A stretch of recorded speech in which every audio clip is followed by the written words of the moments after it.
page 115, if I'm not mistaken. Page 115. Let's say all together, purihin at laging pag-aral ang payo sa isang pag-ibig sa kasan-kasan na kaabiyat ng pinag-ibig na lumisan ng usapan siya dalawa. Ang tanda ng Santa Cruz, ipagagyawa kami ng namin sa mga away namin, sa ngalan ng Ama at ng Anak at ng Espiritu Santo. Amen. Pagsisisi, Panginoon ko sa Kristo, Diyos at tao ng totoo, na aking sinasampalatayanan, pinananalingan at iniibig na manigit sa lahat ng bagay, ipinag-ibig ko at kinalulungan ng buong puso ang pagpalakasan ko sa inyo, sapagkat kayo po ay nakapagtinda ng mga pinikita ko ng loob ko na hindi magkakasala sa inyo, sa tulong ng inyong po ng grasya at ng makapangyarihan ng pamamagitan ng inyong pamamagitan na ang kasang-kasang kaabigin ng Maria na nananasa ang pagpapagod sa lahat ng tao ng buhay at lalo-lalo na sa buong Mayo siya pambungad ng panalangin, alalahanin ko ninyo ang makapanggit ng Maria na kanyang naman namin na may tumulong sa inyong pagkakataon na nagmamakaalaw ng inyong panalangin at magiging ng inyong tulong na inyong panalangin. Maraming pag-asa nito, hindi po na naging sa inyo o binigyan nyo ng mga pilitis at sa pag-ibig namin sa kaya ng bigyan ng mga kasalanan na lahat sa pamumuhay ng mga o nga ng tao, huwag po iisip kayo ay nagmamakalubo, pagpusunan ninyo pakikyanan at tanggapin ng malaking pagkakabag siya naman. Let's go to the 21st day. That will be at page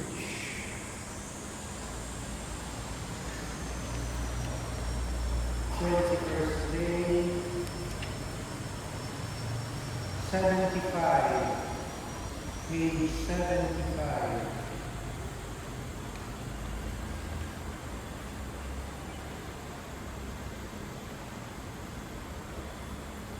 Page 75.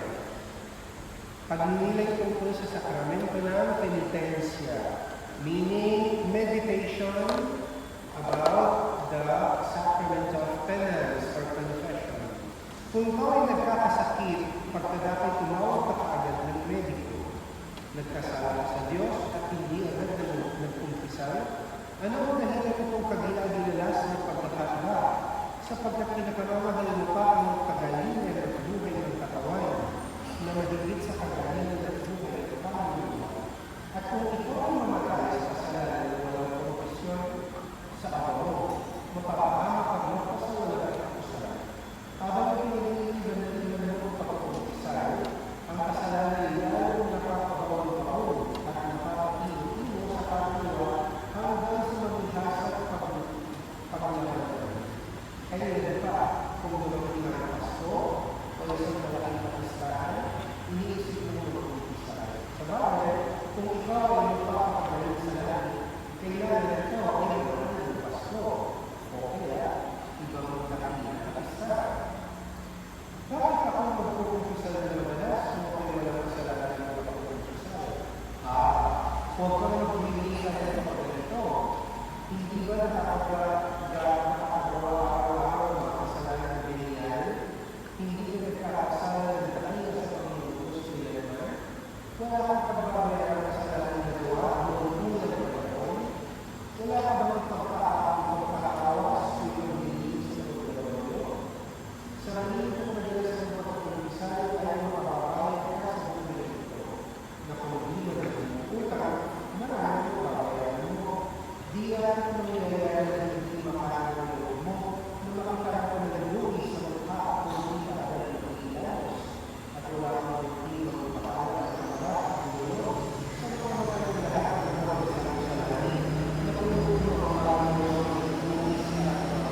But when you commit a sin, you procrastinate, you delay going to your confessor. Is it that the health of the body is more important than the health of the soul? So that's the first question. Maybe you might say, oh, I'm going to confession on Christmas. Is it because you're so important a person that you only have to go on Christmas? Maybe you will only die on Christmas. Is that how important God sees you? Are you sure that you are going to go to die on Christmas? Okay, if you don't know that you're going to die, nor where, or how. So, it's not really a good idea to delay one's confession. Okay? The second paragraph says, why would I go to confession frequently? Before, I used to go to confession frequently, and it was the same as I am now. And so the book says, what? Don't you know that we also sin practically on a daily basis of venial sins? Now, if you were already committing sin before, when you were already going to confession frequently before, then what will be of you now if you are not going to confession frequently? Sooner or later, your state will be much worse, because precisely you have stopped going to confession frequently. Okay? Are you not ashamed? When you wake up in the morning, you normally wash your face, even if there is only a little speck of dirt on your face. Do you think it will be more acceptable in heaven with your face, the face of your soul, so full of dirt? So that is the what we are told of in the meditation. So we should not be delaying confession, nor should we confess only sporadically, but regularly. Okay? Let's look at that in the Bible. Sa pagbibigay lamang na inalis sa Panginoon Diyos sa mga kaparang sa mga kasalanan mo, nasa isip ko hindi mo iniiban na wala akong parang ang isa. Yung tawag sa libo, ang naraan ng isa, 1611. May isang bagong tao sa Mexico na madalas tumalos sa Santorio sa mga nandito. Minsan na ako ng nakakagawa ng isang kasalan ng bakila dahil sa masamang kasama. Pinagkakasin ko ang araw, oras at lugar na paggagawa ng pinag-ahiyahaya sa kulang ng kasalan. At siya'y kasama niya ako na pagtutulong sa paggagawa ng gawing bahay. Nakapagpapalala niya siya ng nalulog sa kanya at iinibig ko sa inyo na siya yung kanya ni siya at papabalito. Sumalulong sa kanya sa lalaki na nakapagkita at nakahalakas sa kanyang palito ang mga kaibigan o palakita at kaya hindi mo naglalagay ang sinaalan ito ang pagkain na nagtatapos sa kapagod sa Panginoon. At pagkalala sa kanya, hindi na ito naglalagay ng pagkasama ng pagkain sa pagkakao na ikaw ang maglalagay ng karapakan sa pamilya. Nasasabihin ito sa itaas, ang lahat ng tao at wala siya ng iwa. Gumalaw ang pagkasama, bigyan siya, pinagin siya ito sa at yung makakala na nagpapagkakao sa kanya na nangyari kung ano nangyari na. Kung siya wala na siya ako, alam ay siya kung saan ang ginawa ko dito. Ang makakasama niya ang mga makakala na siya sa tamang bibigay mo sa kanilang kaibigan, hindi nila nagkakasama sa simbahan. Hindi natin sa profesor at siya sila sa profesor na pangyayari malaman sa kanya na profesor ng mga justice na lupa sa kanya at nagmamulalan ng mga ibigay ng pinagpapalo ko ngayon sa pagkakapos ng bibig ay nagkulang mo ang nagmamalakas sa puso. Pinamigay sa pagmamulog sa kasalanan at ang magamis sa kanya sa darap at pagkakapawalay ng mga amo. So, there was this man from Mexico in the year 1611. He was very devout of the Virgin Mary, and he used to confess regularly. However, it so happened that he had bad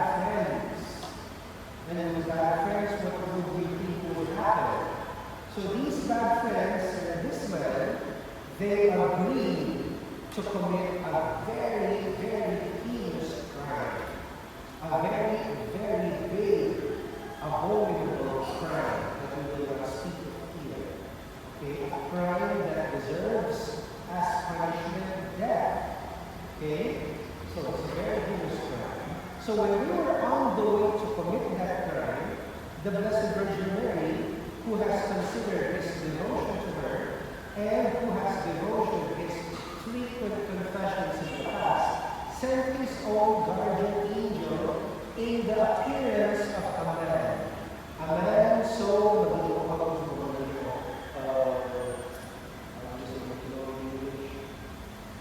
noble looking. Okay?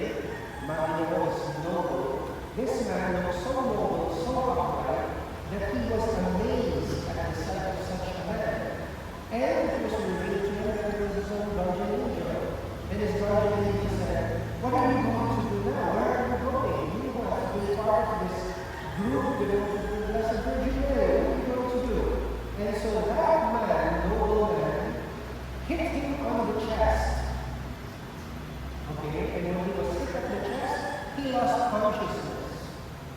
And when he regained consciousness, the only thing he could say to his companions, to his bad friends, "Go get me a confessor."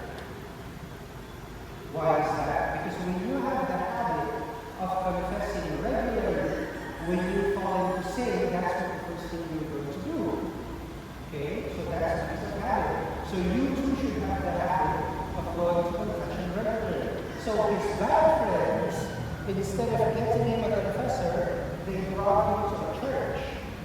And there, he was able to go to confession, and the confessor told him that you are very lucky. And because of that, you were able to avoid a very, very grave sin. Of course, he had to confess the sin of having the desire to commit this grave sin, but he did not really or actually commit that grave sin. Okay, so that's the halimbawa. Okay, did you understand that? Very good. So let us go to panalangin sa ikadalawang isang araw. That's on page 130. 130. Prayer for the 21st day. Okay, that's also altogether. All sa tayo ano pagkakalaking kapalaran ng aming at ano pagkakalaking na sa wala ng sa Iglesia ang sila ng kailangan ng bawat sa pagkakalaking sa karamang ng Iglesia.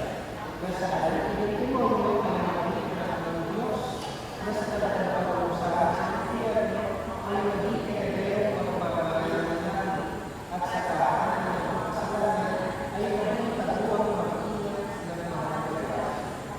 Ngunit ang sila'y bahagyan ng matutulong yan at magiging sa dahil ng pagkakalaking. Ngayon ang pagkakalaking at kagandahan na halos hindi na nakimahit sa kasinag ito o paano ang pagkakapal o kung luwag na kaganayan ang lalo na nakikapamilyan at kaibigan ng loob. Ang inakong magliwin na kanina walang iba kang ipagsusulit sa Diyos kundi lang ang aming magkakapagpisal. Dapat namin itakot ng malaki ang aming walang ng pagkakapamak sa Pilipinas. Katotohanan ito na nagpapalitan sa akin at ikinatutuloy ko ng nagiging. Sunod na ang pagkakapisal ko kung kailangan sa kanilang kailangan upang makakaroon ng pagbayan sa paraan sa parang pagkakasyon ng kailangan. Natito sa bagay ay hindi ng pasya ng isang marunong at magaling na direktor. At sa kanilang ko, ipagpahintong mo ako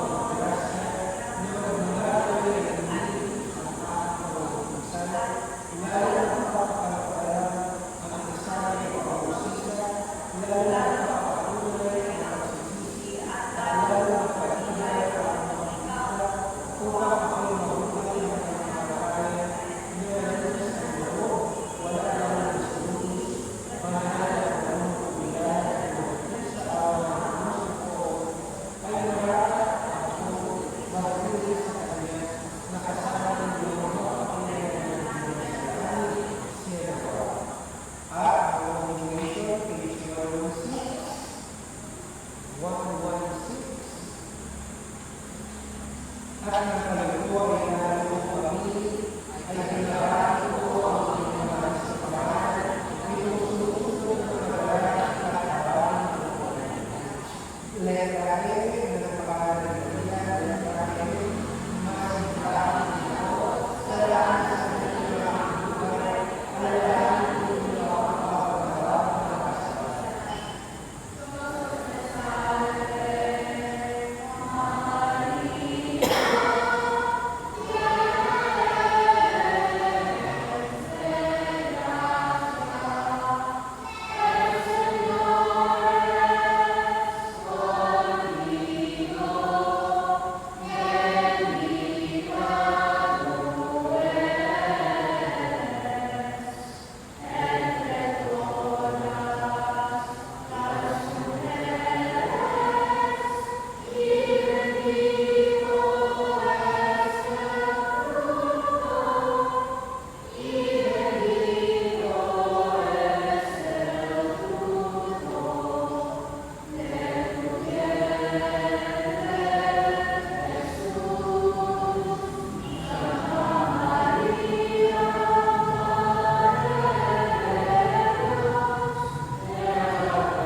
Letra A, nagpakalan ng Maria, letra A, ang loob ng pagkakasya, pagkaroon ng pagkakaroon sa kanila, upang mahalis ito ang aming mga kasalanan.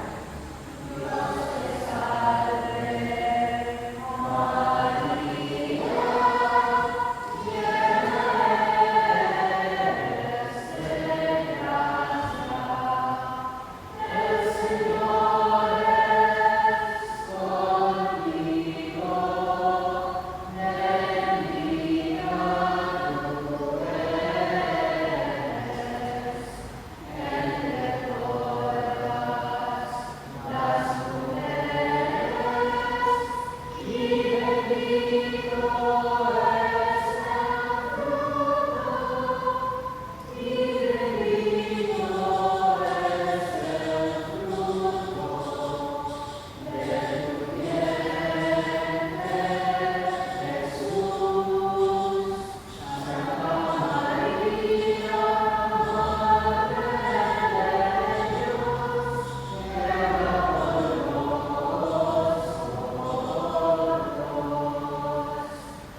ng mga banal at ikaawas ng mga kaluluwa sa purgatorio. Ang Panginoon Maria na pagpinagkakayasa ang iyong Diyos at sumasa sa iyo, bukod ng para sa mga lahat, at ipagpapala ng mga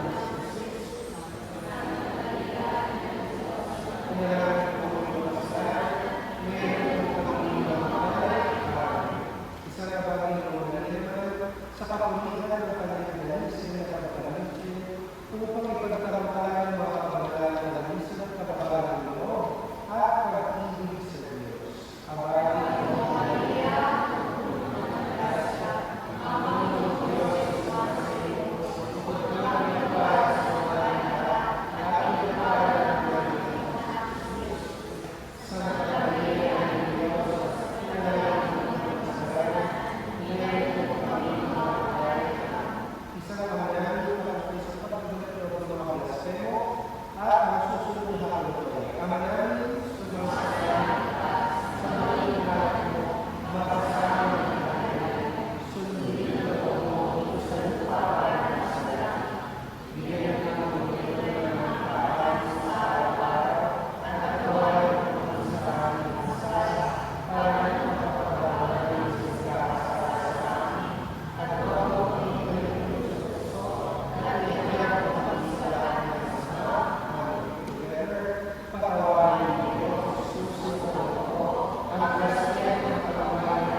let's go to the antidote for today. That's page 77. What we are encouraged to offer today is siya sa ating magaling kung nagkulang ka sa ating doon sa limang bagay na kinakailangan ng mabuting pagpapakisal at gawin mo kung walang hiwa. Hiwa is mercy. You have to cure it without mercy. So we are being asked to examine ourselves if we have been somewhat remiss or neglectful when it comes to the 5 elements of a good confession. What are those? Who can remember? Number 1, examine the conscience. Have I been neglectful? Have I been remiss? Examine the conscience. Number 2, sorrow for our sins.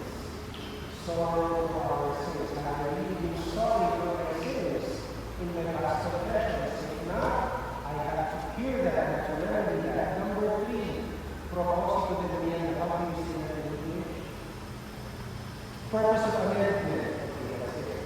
Purpose of amendment. Did I really have purpose of amendment? Did I resolve to really go away from the occasions of sin? Number 4, confession of sins. When I go to the priest, okay, to the confessional, do I really confess my sins with clarity, with simplicity, and with truthfulness? Okay, clarity, simplicity, truthfulness. Those are 3 qualities when I go to say my sins with the priest. And number 5, penance. Do I really fulfill the penance as soon as possible and as best as I can? So that we examine ourselves in those 5 elements of the confession. Okay? Now let's say that ako lang Maria, Madre de Gracia, o Cabrón, Tagalog, 11